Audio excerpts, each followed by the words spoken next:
Scandale minier par excellence, la Guinée compte pleinement assumer sa souveraineté minière.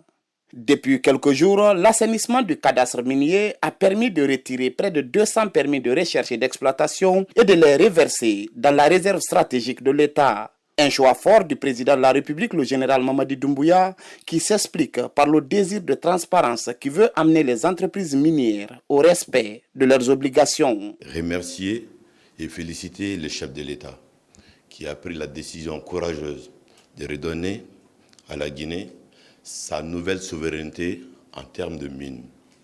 Les mines étaient devenues en Guinée quelque chose de très méconnu pour les Guinéens. On ne savait pas clairement c'était quoi l'état de notre cadastre. Un travail de toilettage a été effectué depuis quelque temps et ce sont ces résultats-là que vous commencez à voir. Et il y a eu, primo, 2 premiers permis qui ont été retirés. On dit dans notre métier, guidé par l'exemple.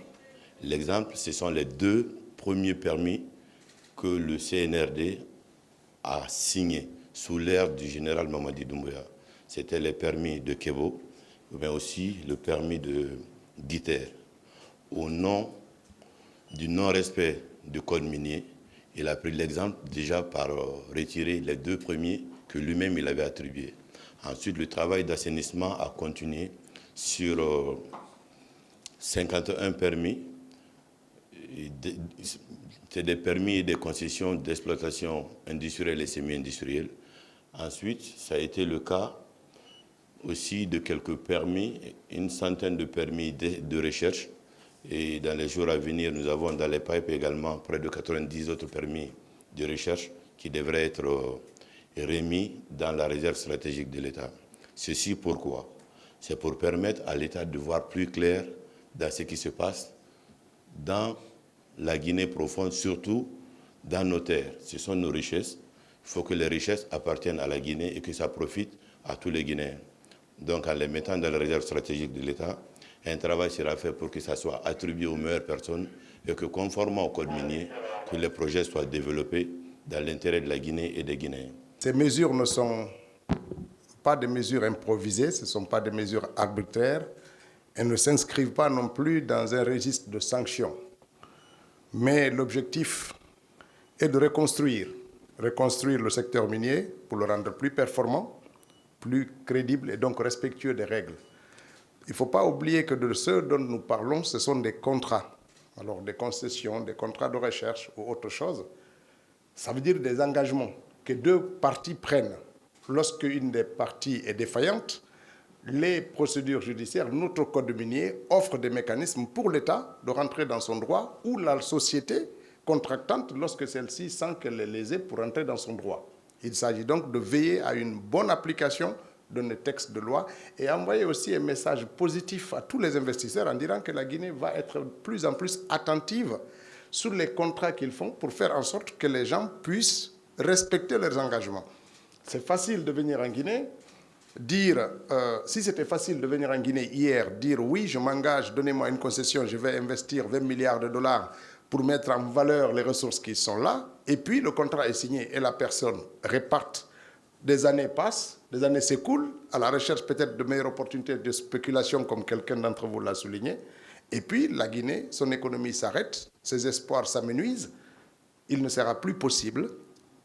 Le président de la République tient à ce que lorsque vous signez un engagement, que lui, il signe un engagement au nom du peuple de Guinée, que l'engagement soit respecté par les 2 parties. Un autre cas qui suscite débat et interrogation est l'arrêt des activités de Guinée Alumina Corporation GAC. Le non-respect des engagements par la société relatif au développement d'une raffinerie est pointé du doigt par les autorités. GAC, conformément à sa convention de base, devrait développer une raffinerie ici en Guinée. 20 ans après, aucune raffinerie, aucune, a été rappelée par rapport à ses engagements. Rien. Des émissaires envoyés ici pour là-bas, des émissaires envoyés de là-bas pour ici, rien. Notre bauxite est quand même en train de sortir. Également, une raffinerie, celle qui devrait être faite en Guinée, a été faite ailleurs. C'est là-bas que notre bauxite est raffiné. Il n'y a aucun Guinéen qui y travaille, 0 Guinéen. C'est notre terre. Quelqu'un n'a pas respecté ses engagements.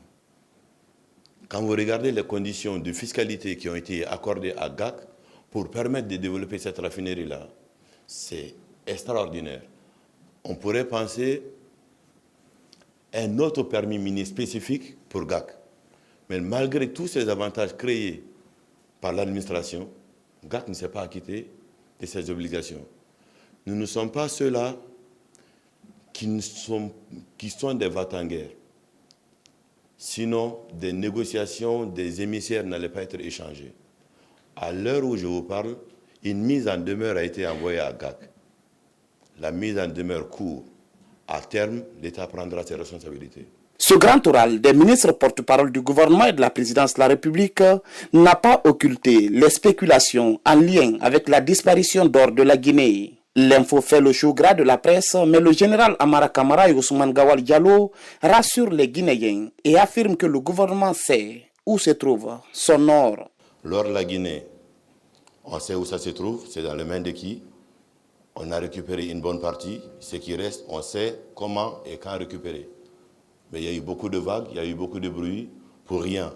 Le marché de l'or, ce n'est pas un marché où vous prenez du gramme d'or pour aller le vendre comme vous le souhaitez. Lorsque les États ont de l'or, en général, l'or physique ne se déplace pas de marché à marché.